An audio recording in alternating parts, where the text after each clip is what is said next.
get actually started. Okay, so I'm not going to share the PowerPoint yet. We'll keep everybody up there. Product placement. What? I just noticed that if you put your cup down here. Sandra, you see that? Yeah, that's product placement. Look at that, Right there. Thank you so much. You're welcome.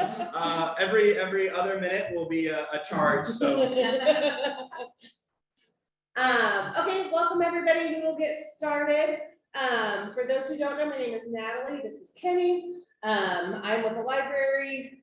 Kenney is in multiple places right now. Yeah, I'm the president of Newville Consulting for the instance of this chamber presentation, but I'm also an account executive with Modern Litho account.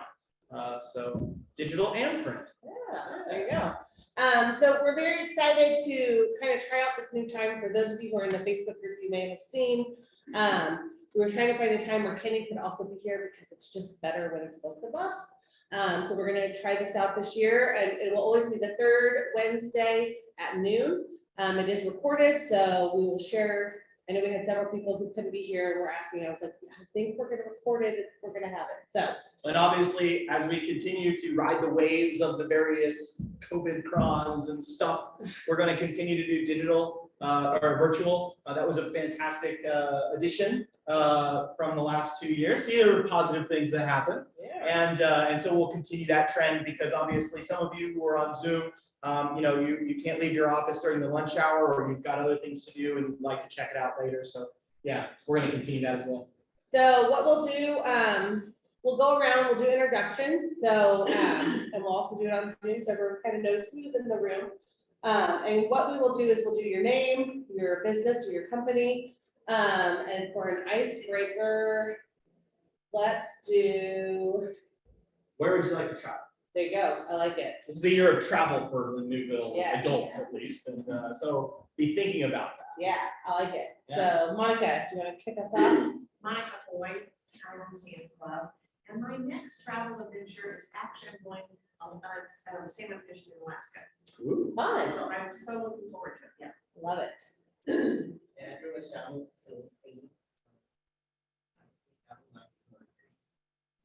would like to. Yeah.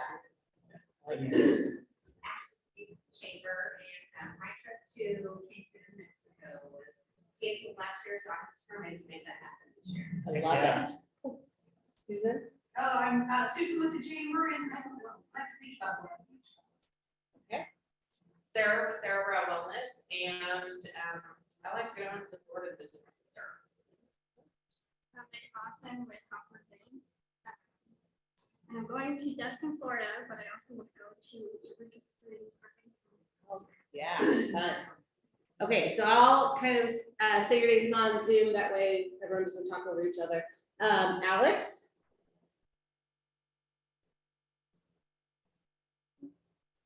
Okay. Hey, sorry. This is Alex. I'm with the Convention and Visitors Bureau. If I heard correctly, the icebreaker is where I'm traveling next. Is that right? Yeah, or where you want to travel. Oh, okay. Well, the next trip I'm going on is to Arizona with my mom. Have a mom-daughter trip at the end of this month. Awesome.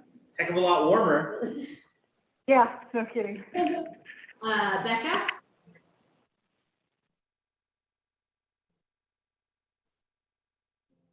I see that you unmuted Becca, but I can't hear you.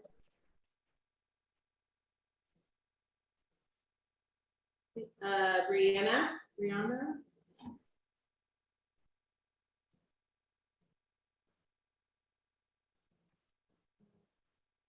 Oh, okay.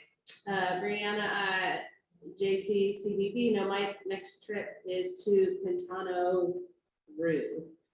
Awesome. Cassandra. Hi, I'm Cassandra, Modern Litho. I would like my next trip to be actually England, somewhere in England. Awesome. Wayne. Dwayne Carty with the Jefferson City Renegades.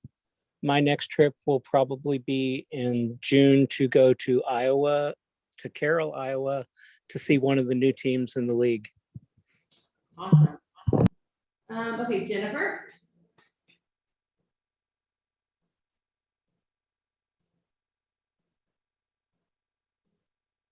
Okay, what about Laura? Hi, Laura St. Clair, Managed Chaos, professional organizer. Next trip is hopefully Florida in a few weeks. Michelle?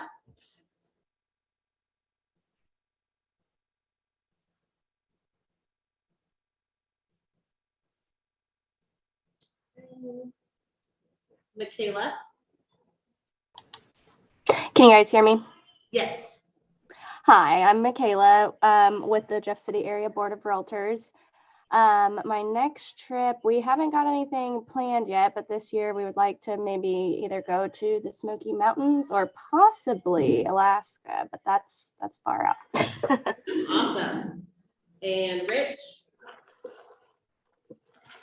I'm Rich Eisterhold with Three Rivers Electric. Our next trip is Mexico.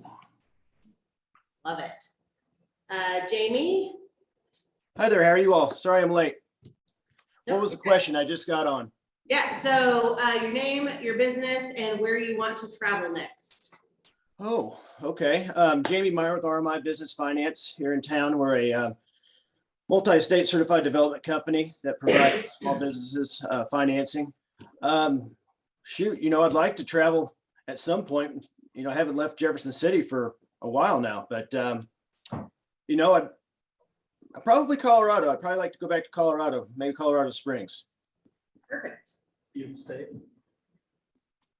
Okay, and then Jennifer is accounting at the chamber and she has a trip planned in May to sunny Florida. Okay, Kenny, do you want to go? I'm gonna get this ready to share. Yeah, absolutely.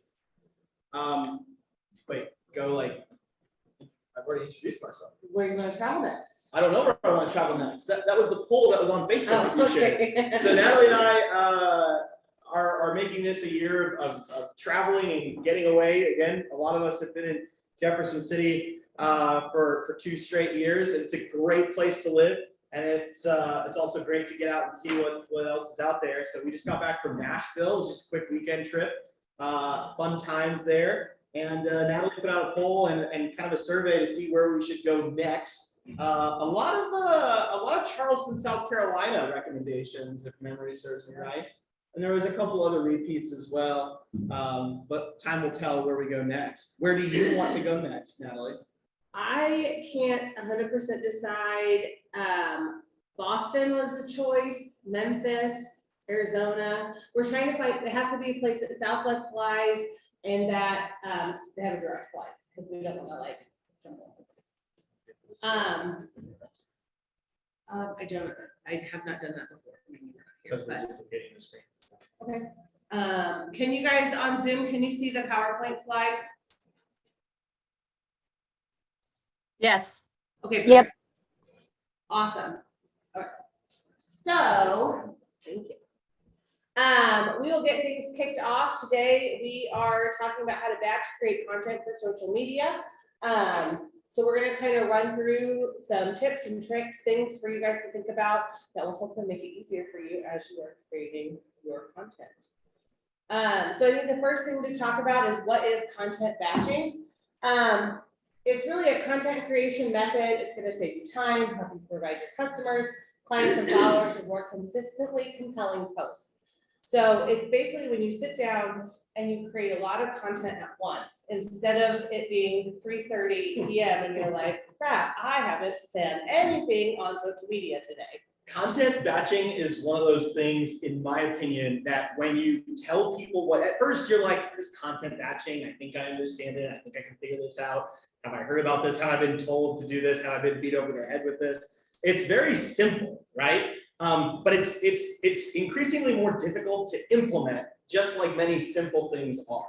How many of you, and I can't see obviously a show of hands on Zoom because we have our PowerPoint blocking it, but if you'd like to, you can use the raise the hand button on Zoom. But how many of you find that you have creative times and strategic times and I'm slacking off times and all those various times? Well, content batching is an opportunity for you when you're feeling creative to really make some forward momentum and progress for future posts, even if you don't necessarily know when they're going to be used or So some of the benefits of content batching. One, it saves time. It may not feel like it saves time when you're like thinking about it. But when you take all of your time when you're going to either be creative or edit videos or create posts, doing all that at a certain time will save you time in the long run. It allows you to plan out your posts so they're visually appealing. This is especially important like on Instagram where your whole feed, if you plan out your post, you can kind of place it so you can see how it looks. Yeah, and it also encourages consistency in posts. That goes back to the planning out of posts, right? Remember, we've talked about a lot over the last several years that you need to figure out what's your brand's voice on that platform, or just in general, and then use that voice to communicate with your followers, your customers, your clients, whoever. And so when you're batch creating content, it's easier to shift your thought process and your creativity into that voice and stay there than it is to shift into that voice, do a couple posts, go do your other work, come back later, shift back into that voice, do a few posts. So it creates inherently a more consistent post pattern across a period of time. It also gives you time to adjust. So I always think about this like when the tornado hit. We had posts planned out, but we were able to kind of adjust and change things because of something traumatic that happened to our community. Additionally, like if you think about like in December, typically December, it's cold and snowy, and you know, this year it was not. So by planning out ahead, you can kind of adjust instead of being like, oh, enjoy that nice book by the fireplace. Nobody wanted to be by a fireplace in December. It was 75 degrees the whole time. Or for example, a good example of this was what happened here in Jefferson City when we were in Nashville on Saturday. And you were contacted by, okay, that's your side. You can have that side, I'll take this side. See, it's a lot easier when one of us is presenting straight up. Sure. Anyways, so when snow hit in Jefferson City and the library delayed opening, Natalie's team already had posts that were ready to go so that when Claudia, the executive director of the library, needed to make a post really quickly because for whatever reason Natalie was unreachable at the time. So she was able to just grab it and go. So some of it is not just your voice in terms of like it's not exclusively content that drives your vision and your platform forward, but it might also be, what are some instances that I can foresee happening that we might need in the future? For example, a delayed opening due to snow, or perhaps there's a natural disaster and you need a plan to post. If chances are, if you're waking up in the morning and all of a sudden we're covered in 5 inches of snow, you got the kids running around trying to figure out, do they have school, do they not have school? You're trying to get ready, you're trying to do all this stuff. You don't want to have to also boot up your computer, sit down and make a post. It'd be nice if it was just there, right? So you can also batch create posts that would be like, just back pocket, pull it out, there it is. Yeah, because we have, like at the library, we have posts that are closing early, delayed open, just a generic like update. And that came about because of the tornado, because we were doing so many updates and I was having to like go and find like announcement images. That we just have a whole library now that it's created and I can just pull whichever one makes the most sense. So, okay, so there are kind of 8 things that you can do to batch create that it'll kind of walk you through the process. So the first one is identifying your content pillars. So these are 3 to 5 topics that you're going to consistently discuss and create content for on social media. So this is something you're going to want to sit down and kind of think about with your business. What are those things that no matter what you're posting about, it's going to be tied into there. I like to write them down so I can refer to them as I create content. So like for the library, it's entertainment, education, and support. So whenever I'm making posts, it typically will tie back to those 3 things. So just kind of thinking about with that, what problem are you trying to solve for your audience? And you should absolutely, even if you don't write it down, even if you have it digital or what have you, need it in front of you for the process to go smoothly. If you just keep it in the back of your mind, you're going to have days where you're going to feel less on it, you're going to feel less sharp, but you have to get something out. And so having it written down helps with that, but it also helps with the content batching because you're able to sit there and kind of immerse yourself in these pillars, or these topics, excuse me, and they're right in front of you. So your brain is focusing on how to implement these topics rather than remembering and recalling what they are. It also creates that cohesive message throughout social media. It just makes it easier as you're trying to okay. So the next thing to do, so you kind of know the things that you need to be talking about or the things you need to focus on. Now analyze your posts, the ones you've already done before. Look at your analytics. All of us have access to these. And you can look at them and see, this is just a screenshot, but there's other ones where you can look at like individual posts to see which ones did well, which ones didn't do well. Get into insights on Facebook specifically, but insights also works on Instagram now too. Look at it and see what's working, what's not, what's really taking off. And this is a whole other presentation that we've given several times over the last several years, but have an idea of where you want to go before evaluating if you got there. So what I mean by that is when you're taking a look at analytics, pick out 3 or 4 key pillars, key items, key pieces of data that you can use to rate yourself and your content. Don't just go in blindly and just, okay, what am I going to see when I look at analytics? Figure out, is it reach that you want? Is it engagement that you want? Is it, what is it that you want? And then look at your analytics. So some things to ask, well, when was the content published? So did you publish a post that you thought was going to do really well and it didn't? So when did you publish it? Is it when your audience is on social media? All of this, as you post things, you'll kind of see when people are active and not. To me, a good rule of thumb to start with is I always like to do posts at lunchtime when people are on their lunch break typically, or 1 to 2 o'clock in the afternoon, because that's when people are like, I'm done working for the day, and they just get on social media. And then typically after dinner time, bath time, bedtime for kids. So that kind of changes. So in the winter, when it gets darker sooner, I will post like at 7:30. In the summertime, I post at like 9:30 because people stay outside longer. So just kind of looking at that, when was that content published? What was the call to action on it? Did you ask your audience to do something? Whether it was to answer a question, engage, share, visit your website, whatever that was. And then what format did you use? So were you doing just a picture? Were you doing an image, a video? On Instagram, were you doing a carousel? So just kind of looking at that. And not only that, but you can get into the minutiae as well. If you used an image, did you use text over the image? Did you not? Did you let the post speak for itself and use the image to grab attention? Video, did you use subtitles exclusively? Did you use subtitles and audio? Did you only use audio? So take a look at those factors as well.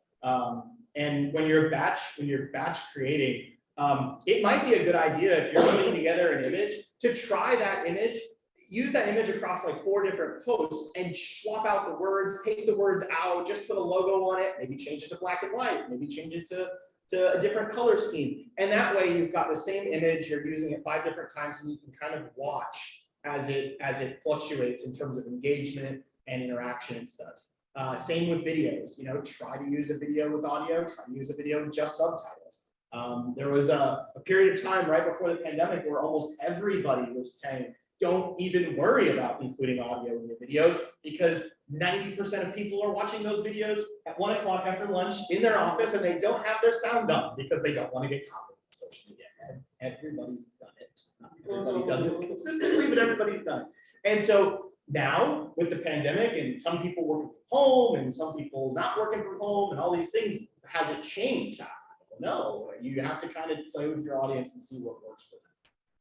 And then the thing you can do is as you're batch creating, once you look at these posts and you're like, wow, like my audience really likes reels, well then you need to focus more on reels and create reels more. Or if they really like just photos better, you'll know from your page what's working well and what isn't.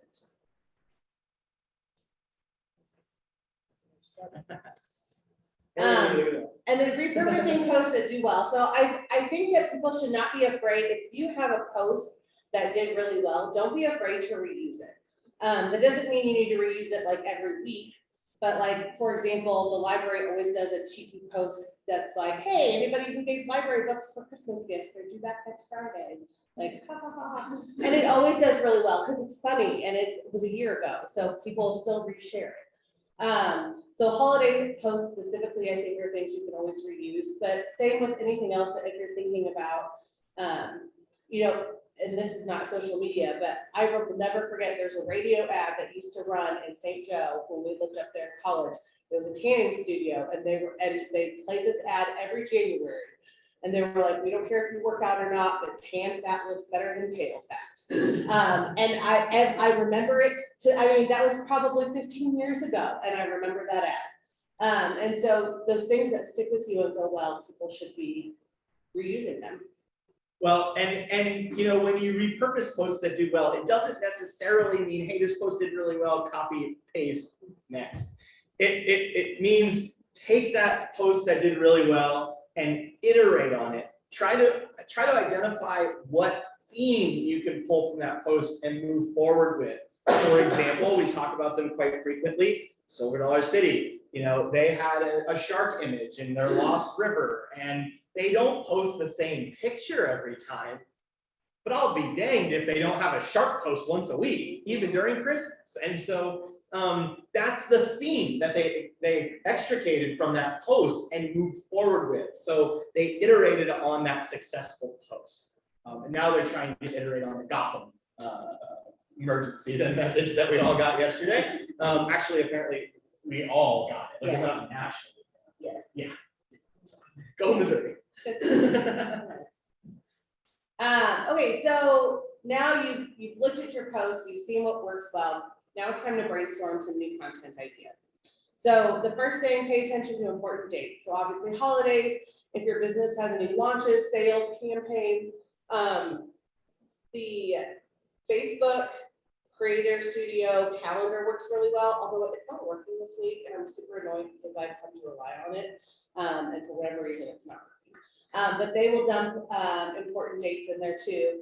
But just keep that in mind as you're brainstorming new content. Is Business Suite working? Well, they don't have a calendar option.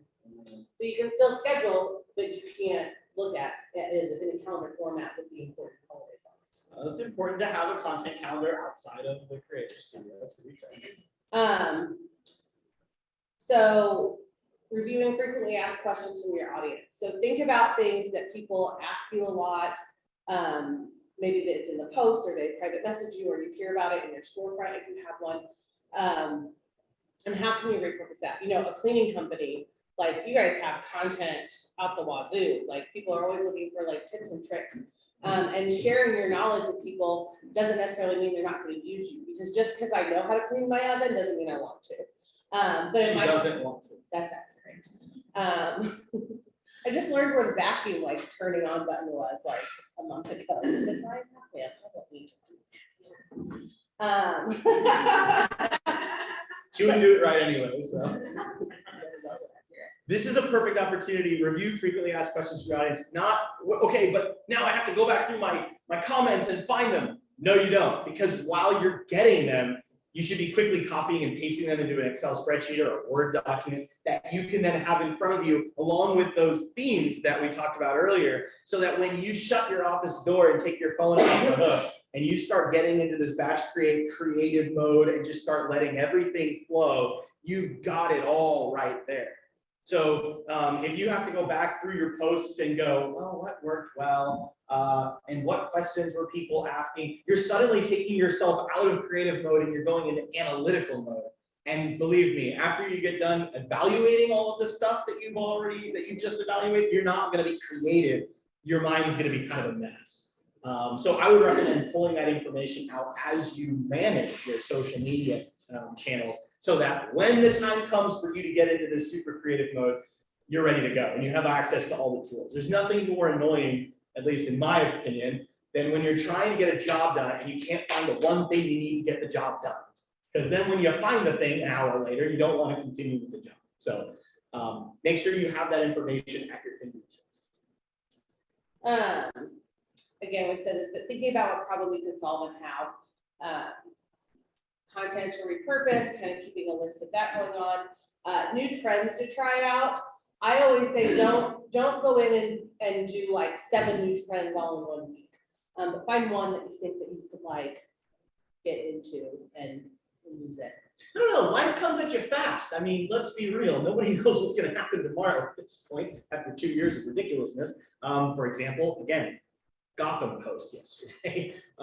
So I think there's times where you might be able to hitch your wagon to something, but it depends on your brand and whether or not you think that that's appropriate for your voice, right?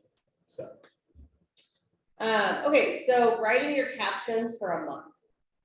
We were talking about this, and I was like, I don't know that I can do that. Like, I think in a week, but there's some benefits to it.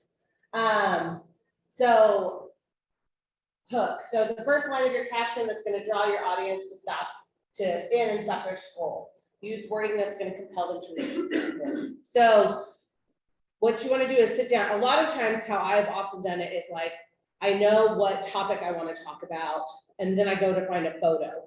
But to batch create and to make things more streamlined, you want to do the captions first. And a lot of times with us, we will know what we want to talk about for the next, like for the library. You know, I know what services we're trying to push right now. I know what events are coming up.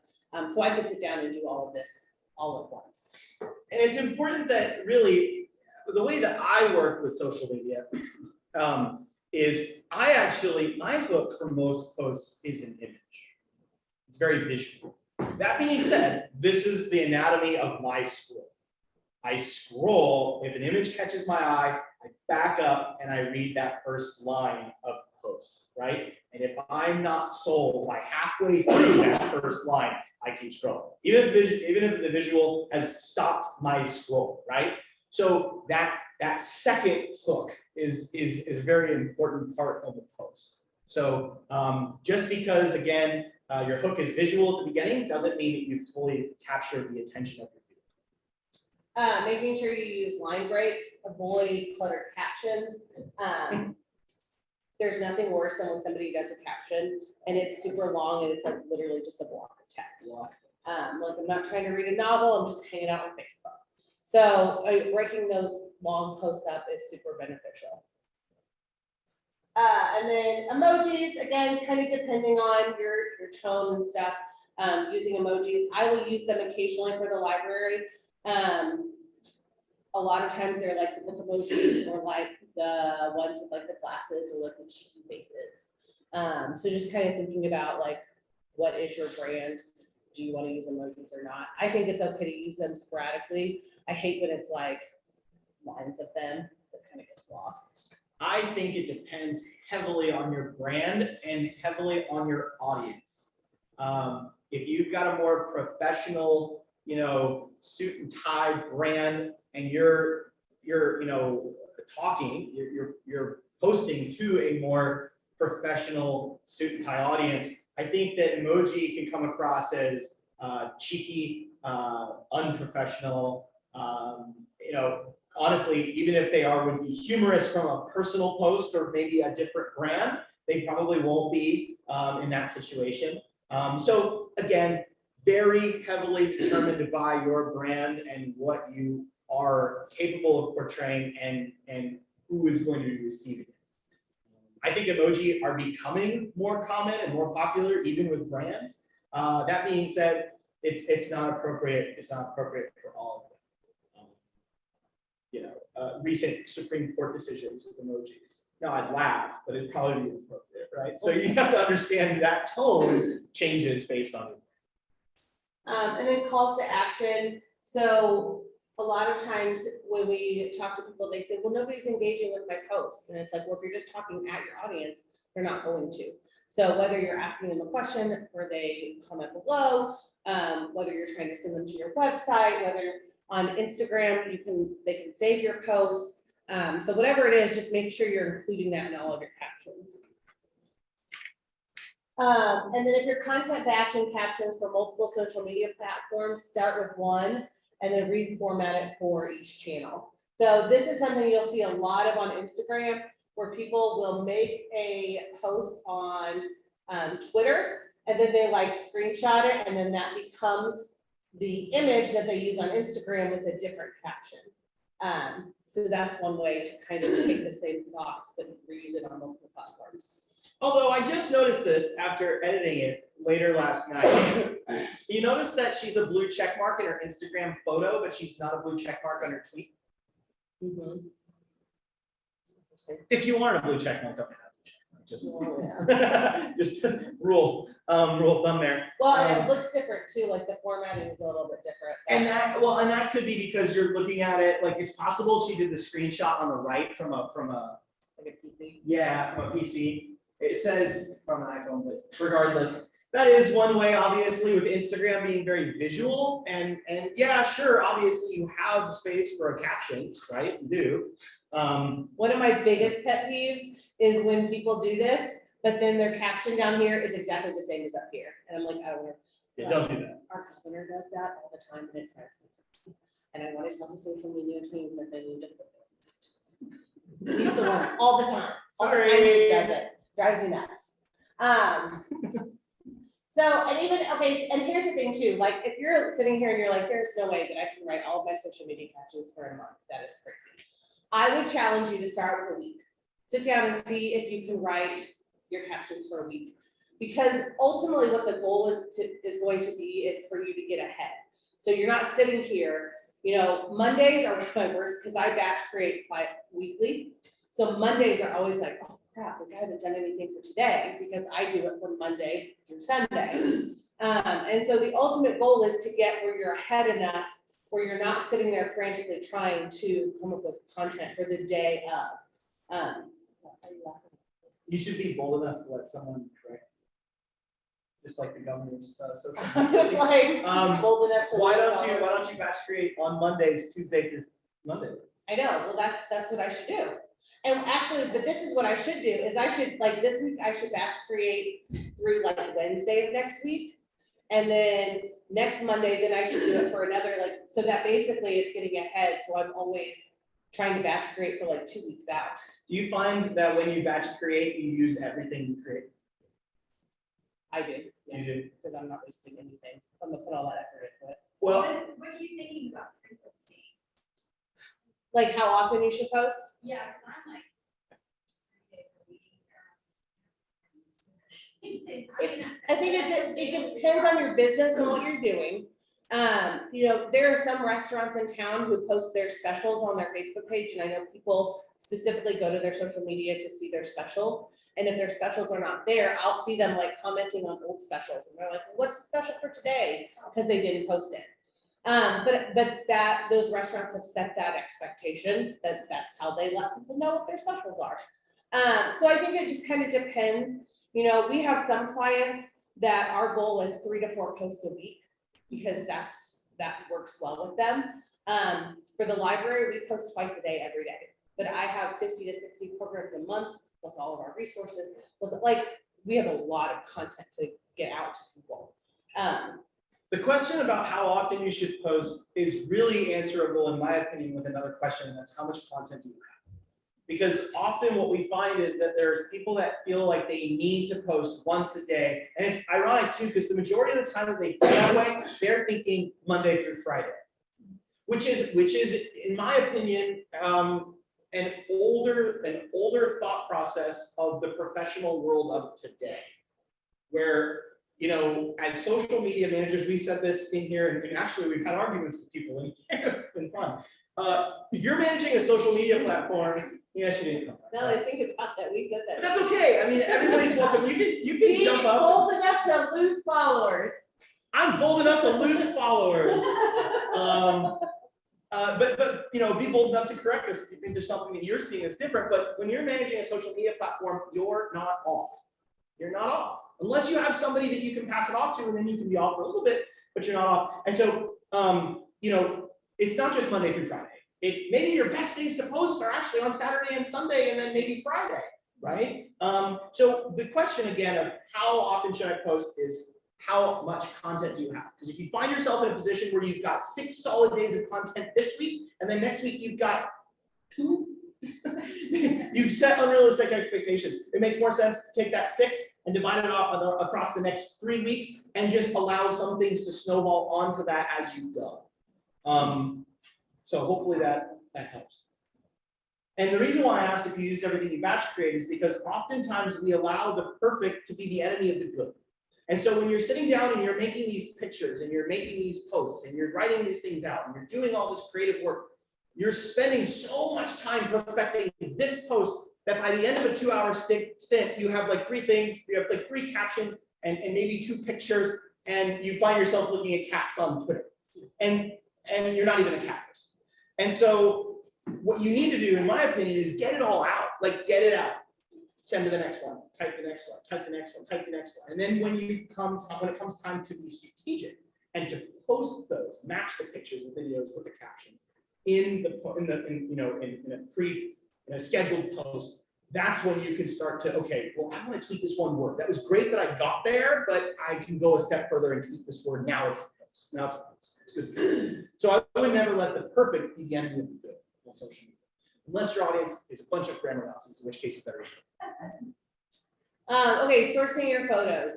So that's so you've got your captions, now you're looking for pictures to go with them. Stock photography is great. Unsplash.com is the one that I use almost exclusively when I'm looking for different stock photography. User-generated content. So asking your followers to share their photos, especially like I'm thinking like we're coming up on like prom season. So asking like your regulars, a lot of your regulars probably also came last year and have their photos from last year. So getting them so that you can share to, show off, retain them. And this is inherently a fantastic way to get permission, right? Because there's sometimes you need permission. But if they're posting to your request for a picture to that, that's open forum at that point. It's usable. So, absolutely. So there you go. Photo shoots. So this is kind of an unofficial plug for the backdrop, because what Kenny and I did is we went to the backdrop and took all of these, like we have hundreds of photos. And we did a bunch like this where there was a blank background behind us. And if you're in the Facebook group, you probably saw I used this one today to announce the new time. So I dropped the photos in Canva and then I added the text on top, like it was like new day and time, and we're like pointing at it. So obviously you don't have to do this at like a selfie studio like we have here. You can do it at your shop, you can do it at home, but just for those of us who like to have our hair and makeup done before we're going to be in a bunch of photos, getting that done and going and taking a whole bunch of pictures all at once is super beneficial. That's again part of not letting the perfect be the enemy of the good. You'll notice that there's 2 pictures particularly on the bottom right and the bottom left. Not yet. Okay. Go ahead. I thought you were gonna point. I thought we had a point to it. Well, I was gonna. There we go. Okay. There's some obvious glare off my glasses. You'll notice that with the first picture on the left, first of all, my face looks stupid, which is probably not a departure from the norm, but in this instance, I didn't like it. And I also was wearing glasses, and you'll notice that the halo light was reflecting pretty prominently off of my left lens. Notice on the right, we've solved that problem. Less stupid face, but no glasses. And so we probably took an embarrassing number of pictures in front of each one of these backdrops. Various hand gestures, facial features, take the glasses off, put the glasses on, do a bunch of stuff, because we knew we wanted content that would be usable. And how many times have you taken a picture very quickly that you're going to use later, and then you go to use it, and all of a sudden there's something wrong with it, you can't get over it, and you can't use it. It's the same with batch creating posts. So again, don't let the perfect be the enemy of the good. Take multiple pictures, write multiple captions, use the best later after you're out of your creative. Also taking photos from various angles or with different backgrounds. So if you have a product that you're taking a picture of, you can set it and take it from up or to the side or over here, because then you can reuse those photos and they don't look exactly the same.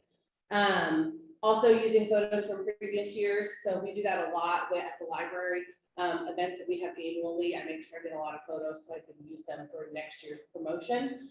That's an easy way to kind of switch your pictures. Film and edit videos. we're gonna talk about this super quickly because this is a very large topic. Set aside time to film multiple videos at once. It's easier when you have like your lighting and your tripod and you booked a room so it's quiet. I always recommend changing your clothing or your background. If you're doing videos that are like different topics, that kind of thing. Inevitably, something will sound like a great idea when you're planning, and then the implementation is less than perfect. So especially when you're videoing people or taking pictures of them in an official capacity, they're going to not want to come back and do that bunch, and you don't want them to either. So just be prepared to have those multiple angles and those multiple props and those multiple, just variations. Make sure you kind of outline or script your video so you know what you're going to record, especially if you've gone to the time to get a room. Well, I just couldn't quite frankly figure out this It's picture. because you did it for the wrong spot. I couldn't figure out the picture. Yeah. So this is specific for Reels with Instagram. To break it down even more, spend time saving audio. So this is an image of all the different, at the time, like trending audios, and then a list of ideas to use with that audio. Because if you save a bunch of audios on Reels, it saves them by the name of the original audio, like the person who did it. So it's hard to go back through and like find it again. So this is from Leslie, who was presented on Instagram Reels before. I actually texted her. I was like, hey, send me that list that you do. I couldn't stop thinking about it because I kept seeing Charlotte. Yeah, it's her list. So this one was a Candace Burr sound, and it was a Charlotte hair tutorial. So she has this ongoing list, and when she finds an audio that she likes, and she's like, oh, I could do this with it. She writes down the audio and she writes down what she's gonna do with the audio. And then she'll go through and batch create them. So this is a great way, and I need to do this because I have hundreds of audios saved, and I'm like, what was I gonna do with that? Like, I don't remember. Or like, I'm like, oh, I wanna do a reel on this, and then I try to like find it, and I'm like, oh, what's the name of it? I can't think of it, so. Quite frankly, it's kind of like a family calendar. You gotta write it down. 100%. Okay, designing your graphics, design templates. So these are some templates that I use at the library for our DIY homesteading. I change out like whatever the little image is for what we're doing and the name of it, but they look the same every time, makes it super simple. And I use this whenever I'm posting the supplies that people will need to make it at home. We also have a variety of library recipes, and so everything here is a template minus like the little words in here and the directions. So I can reuse that all the time. And then this template is something that we use a lot. Anytime I find like a funny reading type quote, I'll dump it in there and then add some kind of random image. But they're all templates, they're already made. I don't have to be creative. I don't have to think about what it's gonna look like or where I wanna place things. I did it once, it's in Canva, it's saved, and I just rotate it out as needed. And if you're working with a designer, a design agency or a contractor or a consultant agency, definitely if they produce something that you like, see if they'll just go ahead and de-specify it. And what I mean by that is, for example, let's look at the do-it-yourself homesteading.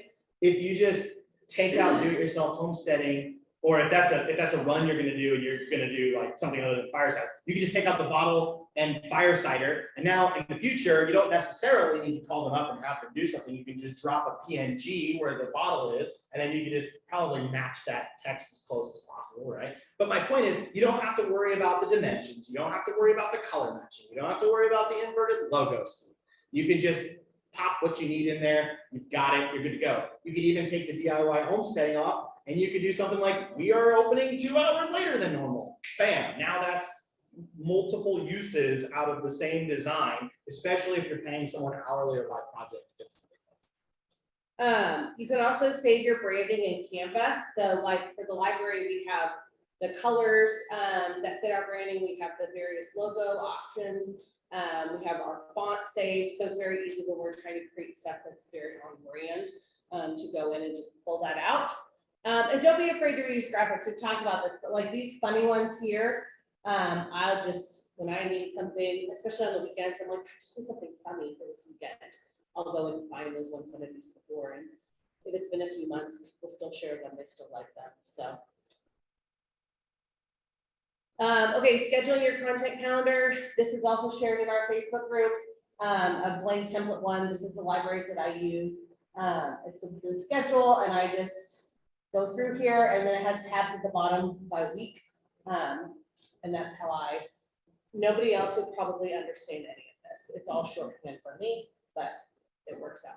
And again, the template is a Google Drive, it's a Google Doc, Google Sheet. And you can find it in the Facebook group. So. And then this, I had to actually just like search for this because it's not working right now, which is super obnoxious to me. But in Creator Studio, this is what it looks like for Facebook, and you can kind of see where you've scheduled and what time and that kind of stuff. I really like the feature. I hope it's just a glitch and they bring it back. A few productivity tips as we talk about. These are all the things that you should be doing. Okay, how to do it. So I would get into your calendar and schedule a date and time when you're going to do batching sessions. If you don't mark it down, it won't happen, but then you can go in, you can check the doors, you can turn your phone off, you can just focus. And definitely do that. Like, there's nothing more disruptive to the creative process than having someone stick their head in your office and talk to you about something, shoot you an email or something, you know, silence it, implement focus mode. You can do that on Mac, you can do that on PC, and let yourself kind of enter into your creativity palace. And really breaking up each of the steps, because what you, like the creativity you need to write captions is different from taking photos, or is different from editing a video. So don't think you have to sit down and you're like, okay, I have 2 hours and I'm gonna do an entire month's worth of everything. Don't do that. Just break it up into sections and it's gonna be easier for you that way too. Then we kind of talked about this, starting off small. So start with a week. If right now you're only posting things the day of, then I would make it a goal, try to batch a week. And then go from there. And then these are just some organization tips that will help a little bit. In your cell phone for hashtags, if you go to your keyboard, you can make text replacements, and I have a bunch. Some of them I don't use as much anymore, but they're still in there. So like for the library, I have MRRLL. Don't use a word you type a lot. I learned that mistake because I type Merle all the time, and I was like, oh, why does it keep changing everything to hashtags? So I added an extra. But it's all of the hashtags that I use regularly, so that helps a lot when I'm scheduling things to my phone. Another thing in your phone, what we do, I have an album just called Stock Photos, and I dumped all of the photos in there from when we went to the backdrop. That way, when I'm wanting to use those pictures, I'm not scrolling back on my phone, trying to be like, when did we go? Oh, we went in December of 21. So I made an album that's stock photos, and anytime I need one, I can go look there, and it's all there in my phone. It might be a good idea for the sake of simplicity eventually would be to have stock photos of like personnel, stock photos of equipment, stock photos of landscape, stock photos of jobs. You know, that way, when the time comes, you're not scrolling through basically an elongated album of all of those things smashed together, but you could just say, I need hills. So I go to my stock photography of, you know, landscape. Boom, there it is. Rather than having to look through selfies. I think it depends on, what your business is. You know, for us, for Newville Consulting, Kenney and I are our brand, so we don't have like a physical product. But yeah, if you have physical products, definitely you can make as many albums as you need to. And the other thing that I've talked about this before is we have a Facebook group. It is just me and Kenney in it. It's just called Social Media Content. And when I find funny posts or posts that I want to recreate or use, I dump them in there, I share them in there. And that way, when I'm trying to batch create content, I use it always when we're going on vacation. And I will go through and try to get inspired or like find things. So she did that originally without telling me she was doing it. And so all of a sudden in my timeline, I started seeing things pop up that I thought were pretty humorous. And later on, I'd be like, hey, did you see that? And she was like, yeah, I was the one that added it. Oh. I always knew it was good though when it's just the two of us in there. It's a private group, just us. Just me and Kenney. And basically when you see something that you like, you can share it to that group. Well, nobody else will see it. And then I can go back later and look. So like I do, like I share Norwex posts in there, I share library posts in there, I share posts for any of our clients, like if I'm looking for ideas for any of our clients, I share in there. So it's just, I can go and look, and so you have to have 2 people in a group, so that's why I was like, well, congratulations, you're in this group now. But it just makes it a lot easier. That way you're not spending time trying to find a post. Like it's good inspiration. Go through your likes. What did I like earlier today? Okay, any questions from anyone? We have the chat up now and we'll be able to see it for anybody on Zoom who has any questions, comments, concerns, ideas. You can also unmute your mic and talk if you'd like. Everyone will be able to hear you. If nobody has any questions, I know that we have some other housekeeping things we wanted to talk about. I just have one question. Yes. So once you get your like batch content scheduled and everything, so let's say like something that comes up, like an employee picture or something that Right. just comes up that day, and you post that, do you take off the scheduled post or? Usually what I do, if I'm batch creating longer than a week, I will take a lot of that content and I save it as a draft. Like once I have the caption and the picture or the video or whatever, I save it as a draft and then I will go through and schedule it closer to the time when I want to use it. So a lot of times if something extra comes up like that, then I would just take that, as long as it's not time sensitive, I would take it and then save it back as a draft and reuse it later. Or if it's something time sensitive, then I will just make sure they're spread out enough that they're not, yeah. So if you are, what are you all using any sort of program or anything like that when you're creating these, if you're like creating the content and the photo or the graphic and all this, are you using anything in particular that you're prior to putting them in the? I don't use a third party anything. I schedule it all in like Facebook and You create it in Facebook or? like, I mean, like images and stuff I'll create outside of, so like I'll use like Google Docs to keep track of my captions.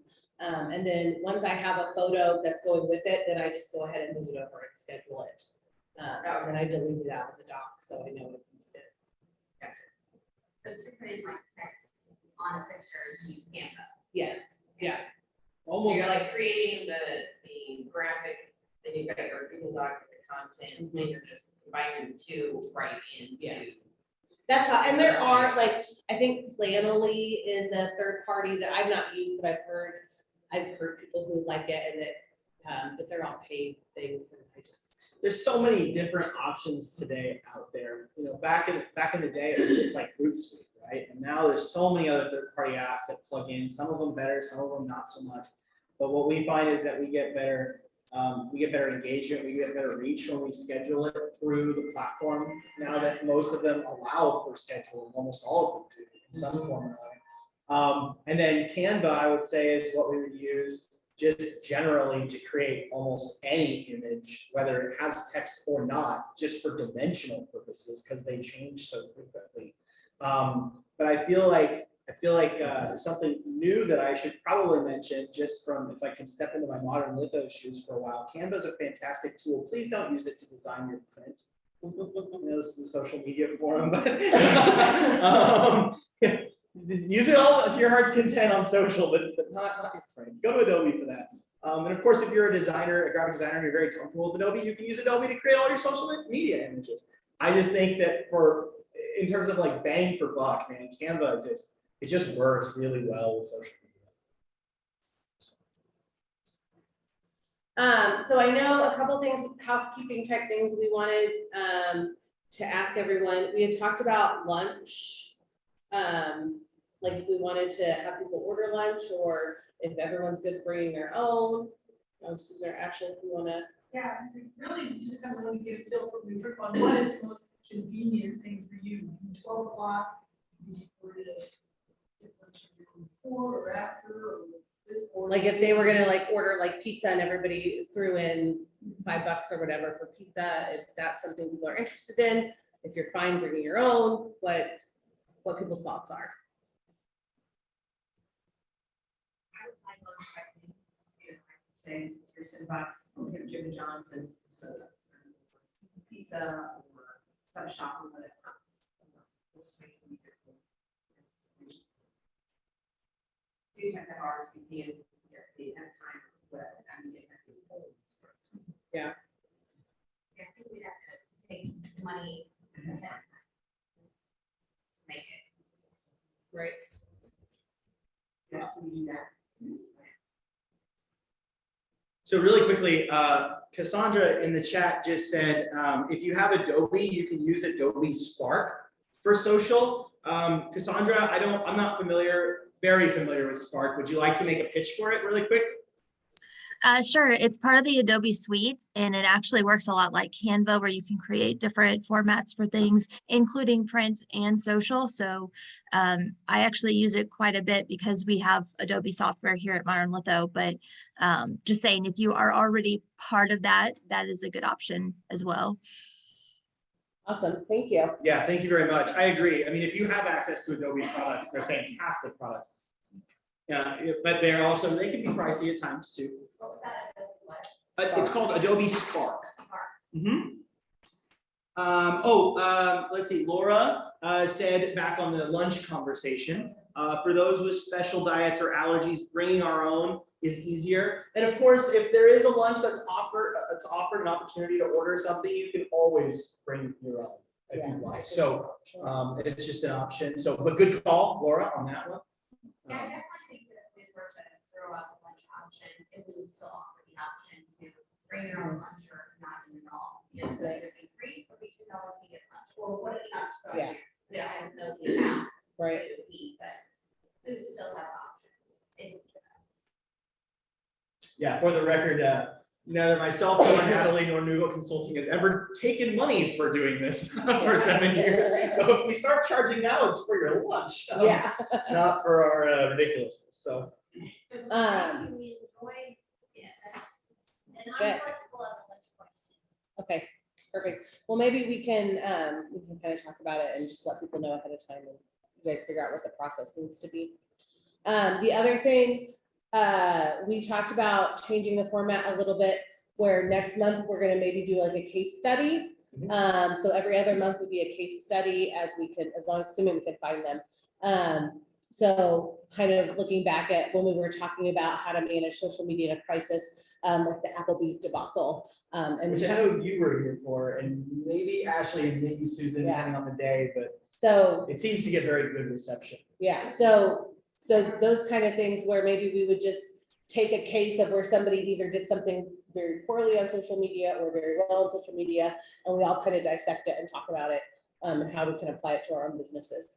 The one that I remember is the shrimp tail. Yes, Cereal. that was a good one too. Yeah. I forgot about that. So I think next month that's going to be I don't know what the case study is going to be yet because I haven't started looking at them. But we're thinking every other month. So one month will be like this, where we have a topic and we kind of teach on it. And then the next month will be a case study where we can kind of present it and all kind of talk about it and how we can either not do it if it's something bad, or do it if it was something good. I feel like the reminder of the shrimp tail in the cereal, I feel like I need to, just in case he's watching this at a later time, Colton from the past. Come on, come back, buddy. I know, right? Come on back. We're talking about shrimp tails and cereal. Funny. Okay. All right. If there's nothing else, then I think we're done. All right, everyone. Thanks for coming. And of Thank course, you. remember, jump on the Facebook group. Put questions in there. There's also some opportunities for polls and questions about what you'd like to see us talk about. It's a fantastic opportunity to crowdsource, best practices and what's going on in town. And I think it's a fantastic resource the Chamber offers. So make sure you avail yourself of all the resources that the Chamber offers. All right, everyone. Thank you very much. Awesome. Thank you. You guys could do the tax Twitter debacle that was. How are you? I don't know who's That's on there. today. Somebody got on their Twitter. Okay, I'll have to. That's my plan, is to like Google like social media case studies and see what pops up. How are things at Oscars? But yeah, no, that's a good idea.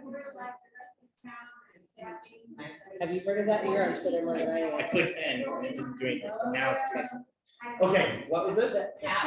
Twitter. Paps Blue Ribbon? Yeah. Of course, QR. So I think it was.